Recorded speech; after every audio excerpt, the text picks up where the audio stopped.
काहीतरी द्यावं, काहीतरी शिकायला मिळावं म्हणूनच हा व्हिडिओ बनवतो.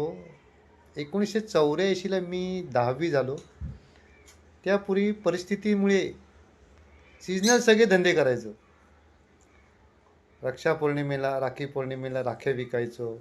संक्रांत आली की पतंग विकायचो. दिवाळी आली की रांगोळी विकायचो. उटणं विकायचो. असे सीजनल सगळे धंदे करायचो बहुतेक. कंदील विकायचो. एक ठराविक एक कालावधीपर्यंत दिवाळी आली की साड्यासुद्धा विकायचो. पण बिझनेसमध्ये जे पैसे मिळतात ना ते नोकरीमध्ये मिळत नाहीत हे लक्षात घ्या. म्हणून मी बोलतो ऑप्शन देतो तुम्हाला की बिझनेस करा. मी आता सध्या नोकरी करतो पण बिझनेससुद्धा करतो छोटे मोठे.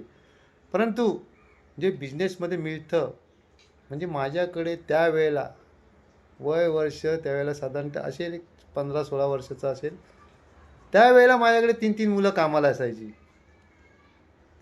आणि त्यांना बिंदास काही खा, चहा प्या आणि परत उरलेला समजा तो सीझन संपला की त्या वस्तूसुद्धा त्यांना देऊन टाकायचो. घेऊन जावा. म्हणजे काय आहे की ग्रोथ तुम्हाला सांगतो मी बिझनेसमध्ये खूप सारे पैसे मिळतात आणि बिझनेसमध्ये तुमची स्वप्नपूर्ती होऊ शकते.